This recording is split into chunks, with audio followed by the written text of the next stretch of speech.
Welcome in my YouTube channel.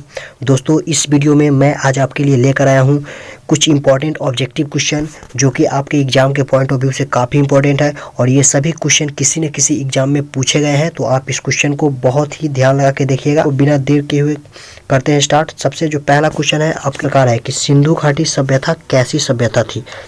तो सिंधु घाटी सभ्यता कैसी सभ्यता थी, तो ये कांस्य युगीन सभ्यता थी। और अगर आपसे पूछ ले कि सिंधु घाटी सभ्यता किस नदी के किनारे है, तो ये सिंधु नदी के किनारे है। और ये इसका खोज किसने किया था, तो जॉन मार्शल ने इसका खोज किया था। किसने किया था, जॉन मार्शल ने।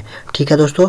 और अगर आपसे पूछ ले कि सिंधु घाटी सभ्यता का समय काल कितना है, तो उसका समय काल है 350 ईसा पूर्व से 1750 ईसा पूर्व तक। ठीक है दोस्तों। तो इस तरह से।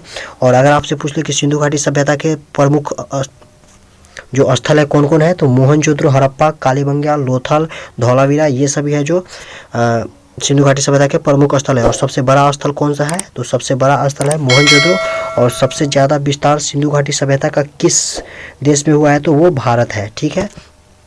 तो चलिए अगला क्वेश्चन देख लेते हैं। और यहाँ पे मैंने आपके लिए कुछ नोट्स करके लिखे हुए हैं कि इसका विस्तार सबसे ज़्यादा कहाँ पे है, भारत में है। और ये एक प्रकार का नगरीय सभ्यता है और कैसी है, कांस्य युगीन सभ्यता है। ठीक है। और सिंधु घाटी सभ्यता के लोग हैं घर बनाने के लिए किसका उपयोग करते थे, तो वो ईंट का प्रयोग करते थे। और सिंधु घाटी सभ्यता में जो घोड़े के अवशेष है वो कहाँ से मिले हैं, सूरकोटरम से मिले हैं। ठीक है, जो कि गुजरात में पड़ता है। ठीक है। तो इस तरह से इस क्वेश्चन का जो अगला दिया गया है, सिंधु घाटी सभ्यता के प्रमुख नगर हड़प्पा, मोहनजोदड़ो, कालीबंगा इत्यादि है। तो चलिए इस क्वेश्चन से रिलेटेड आपको इतनी जानकारी मिल गई है तो आप इसको आसान से नोट कर लीजिए, ताकि आपको फिर से ऐसा क्वेश्चन अगर मिले तो आप उसका आंसर आसानी से दे सके। चलिए जो अगला क्वेश्चन है वो कुछ इस प्रकार का है कि पोप का शहर किसे कहा जाता है। तो दोस्तों मैं आपको बता दूं कि पोप का जो शहर है वो किसे कहा जाता है, तो वो रोम को कहा जाता है। तो इसका जो ऑप्शन है, ऑप्शन ई करेक्ट हो जाएगा। तो मैंने ये इतना क्यों लिखा है, तो चलिए ऑप्शन टारगेट करते हैं। ऑप्शन में दिया गया है बेलग्रेड। तो बेलग्रेड को क्या बोलते हैं, बेलग्रेड को बोलते हैं श्वेत नगर बोलते हैं। ठीक है दोस्तों। बेलग्रेड को क्या बोलते हैं, श्वेत नगर। और नॉर्वे को क्या बोलते हैं, तो नॉर्वे को मध्य रात्रि का देश बोला जाता है। और अगर आपसे पूछ ले कि उगते हुए सूरज का देश किसे बोला जाता है, तो उगते हुए सूरज का देश जापान को बोला जाता है। और डूबते हुए सूरज का देश ब्रिटेन को बोला जाता है। ठीक है। और जो मध्य रात्रि का देश है वो नॉर्वे को कहा जाता है। और तीसरा जो ऑप्शन है वो फिनलैंड है। फिनलैंड को क्या कहा जाता है, तो फिनलैंड को झीलों का देश कहा जाता है। और थाईलैंड है, तो थाईलैंड को क्या बोलते हैं, सफ़ेद हाथियों का देश इसको बोला जाता है। तो इस तरह से जो क्वेश्चन 2 है उसको पोप का शहर किसे कहा जाता है, तो ऑप्शन ई करेक्ट हो जाएगा, रोम को कहा जाता है। तो चलिए अगला क्वेश्चन देख लेते हैं। अगला क्वेश्चन जो है वो है कुछ इस प्रकार कि अंडों की टोकरी किसे कहते हैं, यानी अंडों की टोकरी किसे कहते हैं। तो अगर आपको ये क्वेश्चन आता है तो आप उसको कमेंट बॉक्स में लिख दें। और अगर आपको नहीं आता है तो मैं आपको बताता हूँ कि अंडों का टोकरी किसे कहा जाता है, तो वो आंध्र प्रदेश को कहा जाता है। तो इसका जो ऑप्शन है, ऑप्शन सी करेक्ट हो जाएगा। तो ये ऑप्शन ए, बी और डी में क्या है, तो हिमाचल प्रदेश को क्या बोलते हैं, इसको बोलते हैं फलों के डलिया, फूलों की डलिया इसको बोलते हैं, फूलों की डलिया। और जो मध्य प्रदेश है, और यहाँ पे जो मध्य प्रदेश है, मध्य प्रदेश को क्या बोला जाता है, तो मध्य प्रदेश को सोया प्रदेश बोला जाता है। यानी सबसे ज़्यादा सोयाबीन यहीं पे होता है मध्य प्रदेश में। ठीक है, सोया प्रदेश इसको बोला जाता है। और चंडीगढ़ को क्या बोला जाता है, और अगर आपको चंडीगढ़ को बोला जाता है गुलाबों का शहर। ठीक है। तो इस तरह से जो इसका ऑप्शन क्वेश्चन 3 का जो आंसर हो जाएगा वो आंध्र प्रदेश सही हो जाएगा। चलिए अगला क्वेश्चन देख लेते हैं। अगला क्वेश्चन कुछ इस प्रकार है कि भारत का सबसे लंबा बांध कौन सा है। तो इसका जो ऑप्शन है, ऑप्शन ए है Bhakra Nangal, option B Hirakud, option C Mettur बांध और option D none of these. तो भारत का सबसे लंबा बांध कौन सा है, तो लंबा बांध सबसे कौन है, हीराकुंड बांध है। ठीक है, सबसे लंबा बांध हीराकुंड बांध है। और अगर आपसे पूछ ले कि भारत का सबसे बड़ा बांध कौन है, तो भारत का सबसे बड़ा बांध है मैटूर बांध। और सबसे ऊंचा बांध कौन है, तो ऊंचा बांध है भाखड़ा नांगल बांध। तो क्वेश्चन 4 का ऑप्शन बी करेक्ट हो जाएगा, हीराकुंड बांध भारत का सबसे लंबा बांध है। चलिए अगला क्वेश्चन देख लेते हैं। अगला क्वेश्चन जो कह रहा है यहाँ पे कि क्वेश्चन कह रहा है लाल चींटी में कौन सा अम्ल पाया जाता है। तो ऑप्शन ए कह रहा है फॉर्मिक अम्ल, ऑप्शन बी कह रहा है लैक्टिक अम्ल, ऑप्शन सी मैलिक अम्ल, ऑप्शन डी ऑक्जेलिक अम्ल। तो लाल चींटी में कौन सा अम्ल पाया जाता है, तो वो फॉर्मिक अम्ल पाया जाता है। ऑप्शन ए करेक्ट हो जाएगा इसका। और लैक्टिक अम्ल किस में पाया जाता है, तो लैक्टिक अम्ल किस में पाया जाता है, ये दूध और दही में पाया जाता है। दूध से जब दही बनता है तो लैक्टिक अम्ल के कारण ही दूध से दही बन जाता है। और मैलिक अम्ल किस में पाया जाता है, तो मैलिक अम्ल सेब में पाया जाता है। ठीक है, सेब में पाया जाता है। और ऑक्जेलिक अम्ल किस में आ जाता है, तो ऑक्जेलिक अम्ल टमाटर में पाया जाता है। ठीक है, टमाटर में ऑक्जेलिक अम्ल पाया जाता है। तो इस तरह से क्वेश्चन 5 का जो आंसर हो जाएगा वो ऑप्शन ए करेक्ट हो जाएगा, फॉर्मिक अम्ल चींटी में पाया जाता है। अगला क्वेश्चन है और छठा क्वेश्चन है कुछ इस प्रकार कि बोकारो स्टील प्लांट कहाँ स्थित है। तो ऑप्शन ए है Chhattisgarh, option B Orissa, option C Jharkhand, option D Paschim Bangal. तो इसका जो ऑप्शन हो जाएगा वो बोकारो कहाँ पे स्थित है, तो वो झारखंड में स्थित है। और किसकी सहायता से बनाया गया है, तो ये रूस की सहायता से बनाया गया है। और कब बनाया गया है, तो ये 1658 में बनाया गया है। ठीक है, 1958 में बनाया गया है, 1968 में बनाया गया है। 1968 में बोकारो झारखंड में रूस की सहायता से बनाया गया है। और कुछ और इम्पोर्टेंट जो स्टील प्लांट है वो मैं आपको बता देता हूँ। तो कुछ और इम्पोर्टेंट है, तो उड़ीसा में कौन सा है, तो उड़ीसा में राउरकेला है। ठीक है, उड़ीसा में राउरकेला है जो कि किसके सहायता से बनाया गया है, जर्मनी की सहायता से, बनाया गया है। और पश्चिम बंगाल में कौन है, तो पश्चिम बंगाल में दुर्गापुर है।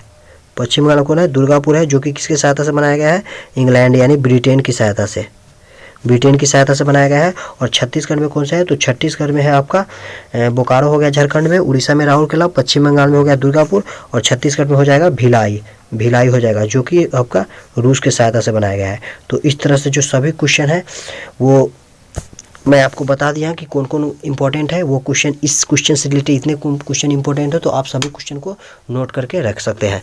ठीक है, तो इसका जो ऑप्शन हो जाएगा क्वेश्चन 6 का, ऑप्शन बोकारो स्टील प्लांट कहाँ स्थित है, तो वो झारखंड में स्थित है। और किसके सहायता से, तो रूस की सहायता से बनाया गया है। अगला क्वेश्चन देख लीजिए। अगला क्वेश्चन आपके कुछ इस तरह प्रकार है कि भविष्य का ईंधन किसे कहा जाता है। तो भविष्य का ईंधन का ऑप्शन ए है sodium, option B carbon, option C सोना हो जाएगा, एजी अर्जेंटम इसको बोलते हैं, और हाइड्रोजन।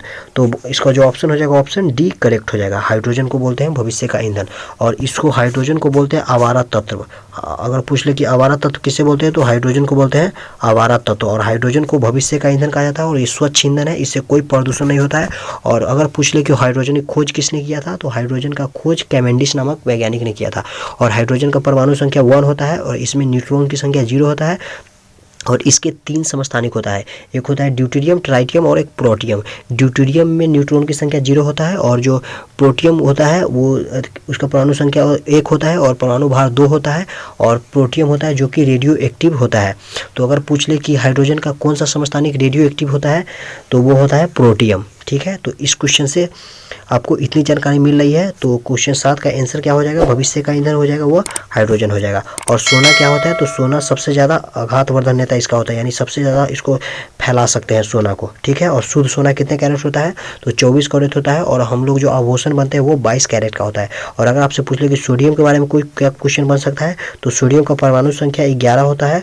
और सोडियम को क्या बोलते हैं, तो सोडियम को हम लोग कैरोसिन तेल में डुबा के रखते हैं, यानी मिट्टी का जो तेल होता है उसमें डुबा के रखते हैं सोडियम को, ताकि ये आग ना पकड़ सके। सोडियम का गुण होता है कि सोडियम वायु के संपर्क में आने से आग पकड़ लेता है।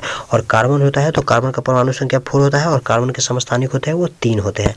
ठीक है, और कार्बन के अपरूप कौन कौन से होते हैं, तो कार्बन के अपरूप हीरा होता है, ग्रेफाइट होता है, कोयला होता है, ये सभी हीरा के अपरूप होते हैं, कार्बन के अपरूप होते हैं। तो इस क्वेश्चन से आपको इतनी जानकारी मिलती है। तो क्वेश्चन 7 का आंसर हो जाएगा हाइड्रोजन। चलिए अगला क्वेश्चन देख लेते हैं। अगला क्वेश्चन जो 8वां क्वेश्चन कह रहा है कि दीन ए इलाही धर्म का प्रारंभ किसने किया था, यानी दीन ए इलाही धर्म में वो किसने स्टार्ट किया था। तो पहला ऑप्शन है अकबर, दूसरा ऑप्शन है शाहजहां, तीसरा ऑप्शन है बाबर, और चौथा ऑप्शन है औरंगजेब। तो इसका जो आंसर हो जाएगा वो हो जाएगा ऑप्शन ए, यानी अकबर इसका करेक्ट आंसर हो जाएगा। तो चलिए इसके बारे में और जान लेते हैं कि अकबर ने क्या क्या किया था। तो अकबर ने एक मनसबदारी प्रथा शुरू किया था। ठीक है, और दीन इलाही धर्म की स्थापना किया था, कब किया था, 1582 ईस्वी में। और इलाही धर्म का स्थापना भी इसी ने किया था, कब किया था, 1583 में इलाही धर्म की स्थापना। और अगर आपसे पूछ ले कि शाहजहां के बारे में, तो शाहजहां था जो कि ताजमहल बनवाया था किसके याद में, अपनी बीबी मुमताज़ के याद में ताजमहल बनवाया था। और शाहजहां आगरा का लाल किला बनाया था, और आगरा का मोती मस्जिद दिल्ली का मोती मस्जिद है वो औरंगजेब बनाया था, आगरा का मोती मस्जिद बनाया था शाहजहां बनाया था। और दिल्ली दीवाने आम, दीवाने खास, लाल किला, आगरा का लाल किला, ये सभी शाहजहां बनाया था। और अगर आपसे पूछ ले बाबर क्या है, तो बाबर पानीपत का प्रथम युद्ध लड़ा गया था। पानीपत का प्रथम युद्ध किसने लड़ा था, बाबर और इब्राहिम लोदी के बीच लड़ा था, जो कि बाबर जीत गया था 1526 ईस्वी में। और अगर आपसे पूछिए कि पानीपत के द्वितीय युद्ध कब लगाया था, 1556 में अकबर और हेमू के बीच लगाया गया था, जिसमें अकबर का विजय हुआ था। तो इस क्वेश्चन से इतनी जानकारी मिलती है। तो इसका ऑप्शन ए करेक्ट हो जाएगा। दीन इलाही धर्म की स्थापना अकबर ने किया था। और क्वेश्चन 9 जो है, क्वेश्चन 9 को है भारत की राजधानी नई दिल्ली कब बनी। तो भारत की राजधानी नई दिल्ली कब बनी? ऑप्शन ए है 1910, ऑप्शन बी 1911, 1912, 1913। तो इसका जो आंसर हो जाएगा ऑप्शन बी करेक्ट हो जाएगा, 1912। और किसके शासनकाल में बना था? तो ये लॉर्ड रीडिंग के शासनकाल में बना था। उस समय जो भारत के वायसराय थे, मतलब वायसराय थे, वह लॉर्ड रीडिंग थे। ठीक है। और अगर आपसे पूछ ले कि भारत की राजधानी के यदि प्रस्ताव आया था 1911 में, लेकिन बना गया था 1912 में। और अगर आपसे पूछ ले कि भारत की एक दिन की राजधानी कौन थे, तो वो इलाहाबाद था। ठीक है, भारत की एक दिन की राजधानी। और दिल्ली से पहले भारत की राजधानी कौन था? तो दिल्ली से पहले भारत की राजधानी कोलकाता था। ठीक है, तो चलिए अगला क्वेश्चन देख लेते हैं।